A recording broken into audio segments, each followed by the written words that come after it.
एक ऐसा लड़का जिसे दुनिया ने कचरे में फेंक दिया, लेकिन उसने ठान लिया कि वो दुनिया को अपने कदमों पर झुकाएगा। उसने एक ऐसा इत्र तैयार किया जिसे सूंघते ही नफरत करने वाला भी प्यार में पागल हो जाए। लेकिन इस अमर खुशबू का राज फूलों में नहीं था, बल्कि 25 खूबसूरत लड़कियों की मौत में छिपा था। इसी इत्र ने उसे ऐसी मौत दी जिसे इतिहास कभी भुला नहीं पाया। मौत ऐसी कि सुनने वाले की रूह कांप जाए और देखने वाले की आंखें फटी की फटी रह जाएं।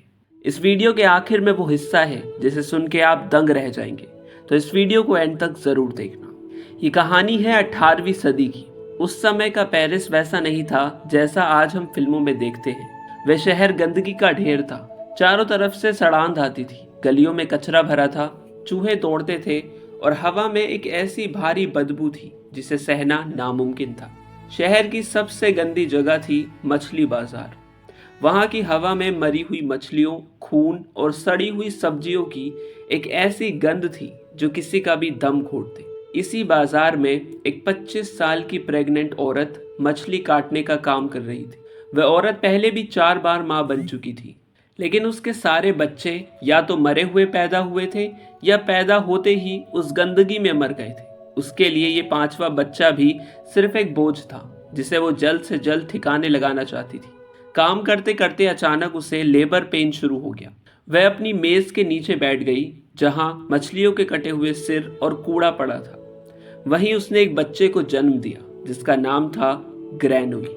उसने बिना किसी ममता के उसी चाकू से जिससे वो मछलियां काट रही थी, बच्चे की गर्भनाल काटी और बच्चे को मछलियों के ढेर और कचरे के बीच सरका दिया।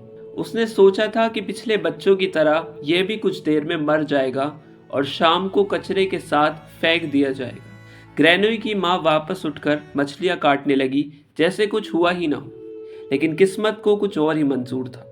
वो छोटा सा बच्चा जो गंदगी और मक्खियों के बीच पड़ा था, अचानक तेज तेज रोने लगा। तेज आवाज ने बाजार के लोगों का ध्यान खींचा।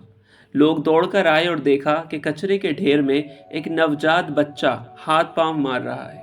पुलिस बुलाई गई और ग्रैनुई की मां को तुरंत गिरफ्तार कर लिया गया। उसने अपना जुर्म कबूल कर लिया कि वो बच्चे को मरने के लिए छोड़ चुकी थी। कुछ ही हफ्तों बाद उसे अपने बच्चे के कत्ल की कोशिश के जुर्म में फांसी दे दी गई। ग्रैनुई ने दुनिया में कदम रखते ही अपनी पहली चीख से अपनी मां की जान ले ली। ग्रैनुई को एक अनाथालय भेज दिया गया। वहां काम करने वाली आया और दूसरे बच्चे उससे डरते थे। उसकी सबसे अजीब बात यह थी कि उस बच्चे के शरीर की कोई महक नहीं थी। एक नवजात बच्चे की अपनी एक मीठी महक होती है, लेकिन ग्रैनुई बिल्कुल गंधहीन था। वह एक साए की तरह था जिसे कोई महसूस नहीं कर पाता था, लेकिन उसकी अपनी नाक इतनी तेज थी कि वो बंद आंखों से भी बता सकता था कि कौन आ रहा है और आसपास क्या रखा है। ग्रैनुई का बचपन किसी नर्क से कम नहीं था। जिस अनाथालय में उसे भेजा गया था वो एक बेहद पत्थर दिल औरत थी। वहां के दूसरे बच्चे उसे देखते ही समझ गए थे कि ग्रैनुई आम बच्चों जैसा नहीं है। वे उसकी गंधहीनता और उसकी खामोशी से इतना डरते थे कि कई बार उन्होंने उसे सोते समय तकिए से घोंटकर मारने की कोशिश की, लेकिन ग्रैनुई हर बार किसी अजीब शक्ति के कारण बच जाता। जैसे जैसे वो बड़ा हुआ, उसने बोलना बहुत देर से सीखा, क्योंकि उसे शब्दों में कोई दिलचस्पी नहीं थी। उसके लिए दुनिया शब्दों से नहीं बल्कि खुशबू और बदबू से बनी थी। वह घंटों अकेले बैठे रहता और हवा में तैरती हजारों तरह की महकों को अलग अलग पहचानता, जैसे लकड़ी की महक, पत्थर की ठंडी गंध, गीली मिट्टी की खुशबू और यहाँ तक कि दूर से जाते हुए किसी इंसान के पसीने की बदबू। जैसे ही वो थोड़ा और बड़ा हुआ, अनाथालय की मैडम ने उसे एक चमड़ा साफ करने वाले के पास बेच दिया। चमड़ा साफ करने का काम बेहद खतरनाक और जानलेवा था, जहां जहरीले रसायनों और जानवरों की खाल के बीच रहना पड़ता था। लेकिन ग्रैनुई को इन सब मुश्किलों से कोई फर्क नहीं पड़ता था। पेरिस की सड़कों पर काम करते हुए उसकी नाक ने लाखों गंधों का एक डेटाबेस अपने दिमाग में बना लिया था। फिर एक शाम पेरिस के राजा के सम्मान में आतिशबाजी का जश्न मनाया जा रहा था। पूरा शहर सड़कों पर उतरा था, रोशनी और शोर से भरा हुआ। चारों तरफ रोशनी और शोर था। ग्रैनुई को उन पटाखों की रोशनी न लोगों के शोर में कोई दिलचस्पी थी। वो अपनी नाक से उस धुएं और भीड़ की गंध को सूंघ रहा था। उसे लगा कि पेरिस की हर खुशबू उसने सूंघ ली है, कुछ भी नया नहीं बचा। लेकिन तभी भीड़ के बीच बारूद के धुएं और पसीने की गंध को चीरते हुए एक बेहद महीन, कोमल और दिव्य खुशबू ग्रैनोई की नाक तक पहुंची। ये खुशबू वैसी नहीं थी जैसे उसने आज तक सूंघी थी। ये ना तो किसी फूल की थी, ना किसी मसाले की थी और ना ही किसी परफ्यूम की। ये खुशबू शुद्धता की थी। ग्रैनोई उस खुशबू के पीछे पागल हो गया। उसे लगा कि अगर उसने इस खुशबू को हासिल नहीं किया तो उसका जीवन बेकार है। वो अपनी आंखें बंद करके सिर्फ अपनी नाक के इशारे पर भीड़ को चीरते हुए उस खुशबू के पीछे भागने लगा। वह खुशबू उसे शहर के एक शांत और अंधेरे हिस्से की तरफ ले गई। वहां एक छोटी सी गली में एक नीली आंखों वाली लड़की बैठी थी। वो लड़की पीले रंग के आलू बुखारे काट रही थी। ग्रैनोई को समझ आया कि ये खुशबू उस लड़की के शरीर से आ रही थी। वो लड़की कोई परफ्यूम नहीं लगाती थी, बल्कि उसकी खाल, उसके पसीने और उसके बालों की अपनी एक प्राकृतिक और जादुई महक थी। ग्रैनोई अंधेरे में छिपकर उसे देखने लगा। उसे उस लड़की की खूबसूरती से कोई मतलब नहीं था। उसे सिर्फ उस खुशबू को अपनी यादों में कैद करना था। वह उसके इतने करीब चला गया कि वह लड़की की सांसों की महक भी महसूस कर सकता था। जब उस लड़की को लगा कि अंधेरे में कोई है तो वो पलटी। ग्रैनोई ने तुरंत उस लड़की का गला इतनी जोर से भींचा कि बिना किसी शोर के उसकी जान निकल गई। वो नहीं चाहता था कि वो चिल्लाए और उसकी शांति भंग हो जाए। वो बस उसकी खुशबू को सूंघना चाहता था।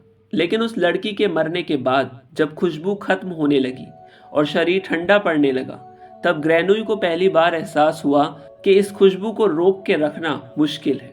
उस रात ग्रैनोई सो नहीं सका। उसे समझ आ गया था कि दुनिया में सबसे कीमती चीज सोना या पैसा नहीं, बल्कि इंसानी खुशबू है।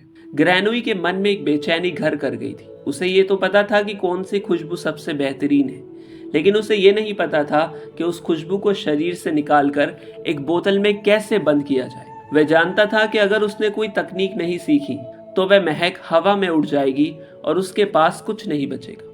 इसी तलाश में वो पेरिस के सबसे मशहूर लेकिन बूढ़े हो चुके इत्र बनाने वाले की दुकान पर पहुंचता है। वो बूढ़ा उस समय अपनी किस्मत से हार चुका था। बाजार में एक नया इत्र छाया हुआ था जिसे वो लाख कोशिशों के बाद भी कॉपी नहीं कर पा रहा था।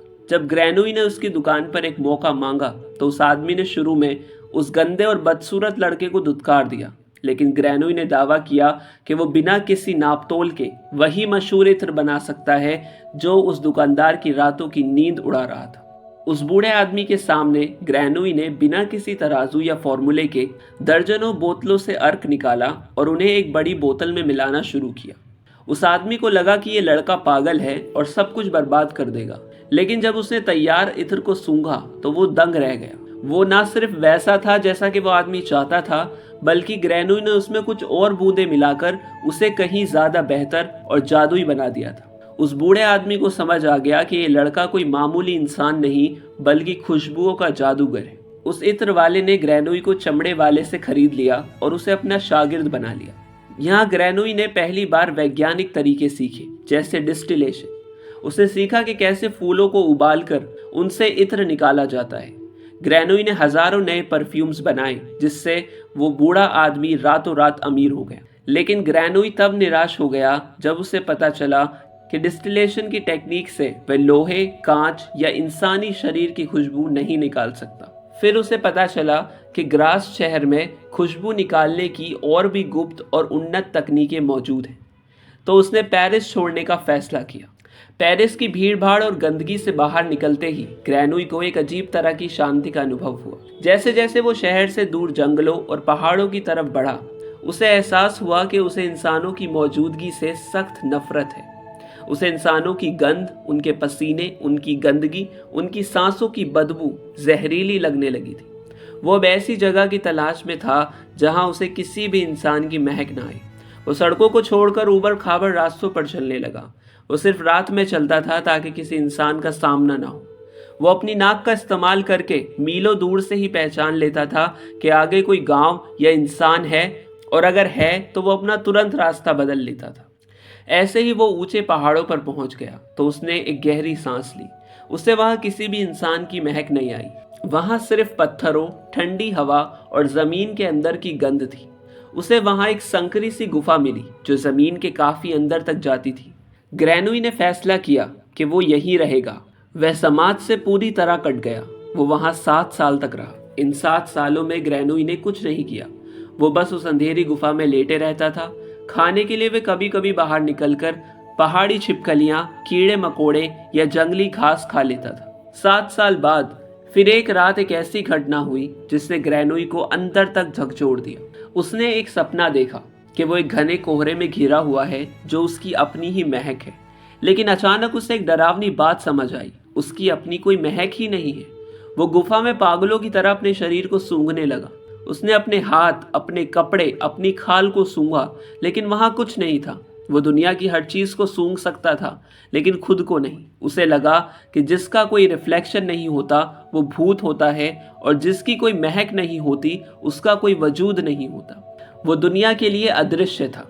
इस एहसास ने उसे अंदर से तोड़ दिया। उसे समझ आया कि अगर उसे दुनिया में अपनी पहचान बनानी है तो उसे अपनी एक महक बनानी होगी। उसे एक ऐसा इंसानी परफ्यूम तैयार करना होगा जिसे सूंघते ही लोग उसे पहचाने, उसे प्यार करें और उसके सामने झुक जाएं। वो गुफा से बाहर निकला और ग्रास शहर में एक मामूली मजदूर बनकर पहुंचा और वहां के एक इत्र के कारखाने में काम करना शुरू किया।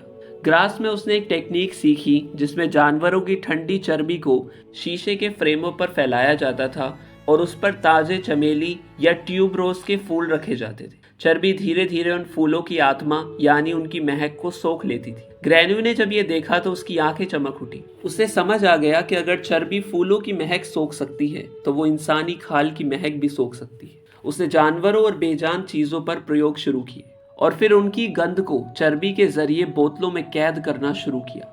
अब वो तैयार था इंसानों पर इस प्रयोग को करने के लिए। एक दिन ग्रास की गलियों में टहलते हुए ग्रैनोई को फिर से वही दिव्य गंध आई जिसने उसे पेरिस में पागल कर दिया था। ये गंध एक बगीचे से आ रही थी जहां लौरा नाम की एक लड़की खेल रही थी। लौरा शहर के सबसे अमीर और रसूखदार इंसान की बेटी थी। ग्रैनोई को लौरा की खूबसूरती से कोई लगाव नहीं था। उसके लिए लौरा सिर्फ एक रॉ मटेरियल थी। उसने महसूस किया कि लौरा की महक अभी पूरी तरह विकसित नहीं हुई है। उसने फैसला किया कि वो 2 साल इंतजार करेगा जब तक उसकी महक अपनी चरम सीमा पर ना पहुंच जाए।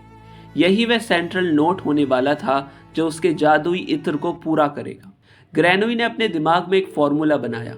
उसे एक ऐसा इत्र चाहिए था जो दुनिया को वश में कर सके। इसके लिए उसे सिर्फ एक नहीं बल्कि 25 लड़कियों की महक चाहिए थी।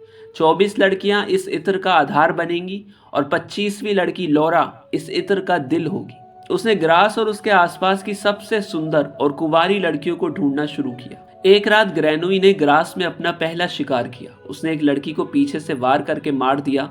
उसने बड़ी सावधानी से लड़की के शरीर पर ठंडी चर्बी की परत लगाई। कुछ घंटों बाद उसने उस चर्बी को खुरच कर निकाला और उससे एक अर्क तैयार किया। जब उसने उस अर्क को सूंघा तो वो खुशी से पागल हो गया। उसने सफलतापूर्वक एक इंसान की रूह को बोतल में बंद कर लिया था। ग्रैनोई ने एक एक करके ग्रास की सबसे खूबसूरत लड़कियों को मारना शुरू किया। कुछ ही महीनों में 24 लड़कियां मारी गई। पूरे शहर में दहशत फैल गई। लोगों ने शाम के बाद घरों से बाहर निकलना बंद कर दिया।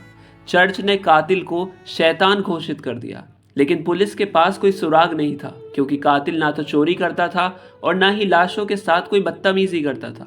उसे सिर्फ उनकी खाल की महक चाहिए थी। लौरा के पिता एक बुद्धिमान व्यक्ति थे। उन्होंने देखा कि मरने वाली सभी लड़कियां बेहद खूबसूरत और कुंवारी थी। उन्होंने हिसाब लगाया कि ये कातिल किसी संकी मकसद से काम कर रहा है और उनकी बेटी लौरा को खतरा हो सकता है। इसलिए वो रात के अंधेरे में उसे लेकर समुद्र के रास्ते एक सुरक्षित द्वीप की ओर भाग निकले। उन्हें लगा कि उन्होंने कातिल को चकमा दे दिया था, लेकिन वो भूल गए थे कि वो किसी इंसान से नहीं बल्कि एक ऐसी नाक से भाग रहे हैं जो मीलों दूर की गंध सूंघ सकती थी। ग्रैनोई ने हवा में लौरा की महक का पीछा किया। उसे किसी नक्शे या खबर की जरूरत नहीं थी। लौरा की खुशबू उसके लिए एक चमकते हुए रास्ते की तरह थी।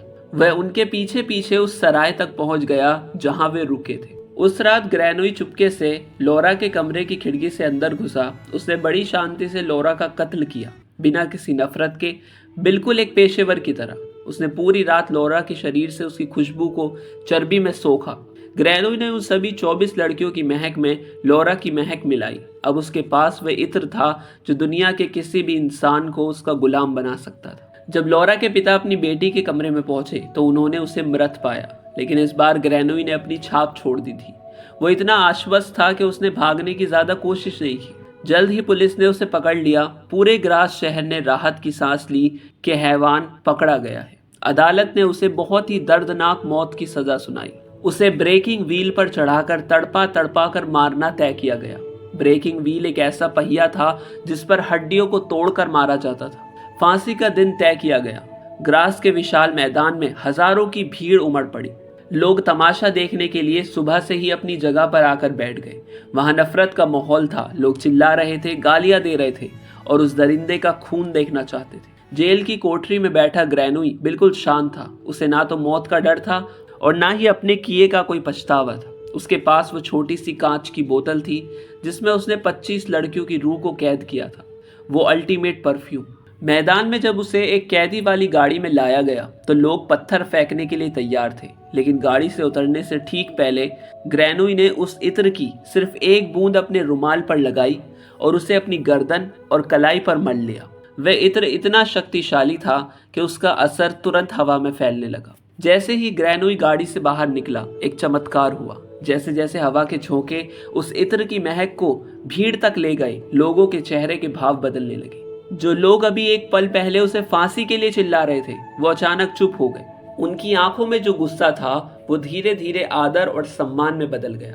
उन्हें लगा कि जो इंसान उनके सामने खड़ा है वो कोई कातिल नहीं हो सकता। उन्हें लगा कि ये कोई देवता है जो गलती से उनके बीच आ गया। सबसे हैरान करने वाली बात तब हुई जब वह खूंखार जल्लाद, जिसे ग्रैनुई की हड्डियां तोड़नी थी, उसके कदमों में गिर पड़ा। वो रोने लगा, माफी मांगने लगा कि वो इतने महान इंसान को छूने की हिम्मत कैसे कर सकता है। लौरा के पिता, जो अपनी बेटी के कातिल का सिर कलम होते देखना चाहते थे, वे भी अपनी नफरत भूल गए। वे दौड़कर मंच पर आए और ग्रैनुई को गले लगा लिया। उन्होंने ग्रैनुई को अपना बेटा मान लिया और उससे विनती करने लगे कि वो उनके साथ घर पर चले। मैदान में मौजूद 10,000 लोग एक अजीब से नशे में डूब गए। इत्र की वो जादुई खुशबू शुद्ध प्रेम की खुशबू थी। लोगों को लगा कि वो स्वर्ग में है, लेकिन ग्रैनुई के मन में उन लोगों के लिए नफरत और बढ़ गई। उसे एहसास हुआ कि लोग उसे प्यार नहीं कर रहे, बल्कि उस नकली खुशबू के नशे में हैं। वो खुद अभी भी वही गंधहीन और अदृश्य इंसान था। उसे समझ आ गया कि वो दुनिया को सूंघ तो सकता है, दुनिया को जीत भी सकता है, लेकिन वो कभी एक आम इंसान की तरह प्यार नहीं पा सकता। ग्रैनुई वहां से चुपचाप निकल गया। वो सीधा उसी गंदे बाजार में गया जहां उसका जन्म हुआ था। वहां रात के वक्त समाज के सबसे ठुकराए हुए लोग, चोर और अपराधी आग जलाकर बैठे थे। ये वो लोग थे जो समाज के लिए कचरे के समान थे। ग्रैनुई उन लोगों के बीच जाकर खड़ा हो गया। उसने अपनी जेब से वो कीमती बोतल निकाली जिसमें अब भी काफी जादुई इत्र बचा था। उसने बिना झिझके वो पूरा इत्र अपने सिर पर उड़ेल लिया। उस इत्र का असर बिजली की तरह फैला। उन चोरों और अपराधियों के लिए वो अंधेरी और गंदी रात अचानक जन्नत में बदल गई। उन्हें लगा कि ग्रैनुई के शरीर से कोई दिव्य रोशनी और खुशबू निकल रही है। उन्हें लगा कि ग्रैनुई दुनिया की सबसे सुंदर और कीमती चीज है जिसे वो पाना चाहते थे। उन लोगों के अंदर उस इत्र ने ऐसी दीवानगी पैदा की कि वो अपनी सुध बुध खो बैठे।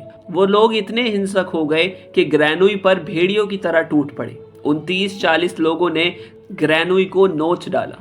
उन्होंने उसे काट दिया, उसे फाड़ दिया और देखते ही देखते कुछ ही मिनटों में वो ग्रैनुई को जिंदा ही खा गए। अगली सुबह जब सूरज निकला तो उस आग के पास सिर्फ फटे हुए पुराने कपड़े और एक खाली कांच की बोतल पड़ी थी। ग्रैनुई का वजूद पूरी तरह मिट चुका था। कहानी अच्छी लगी हो तो लाइक करना, चैनल को सब्सक्राइब करना और एक कमेंट ज़रूर करना।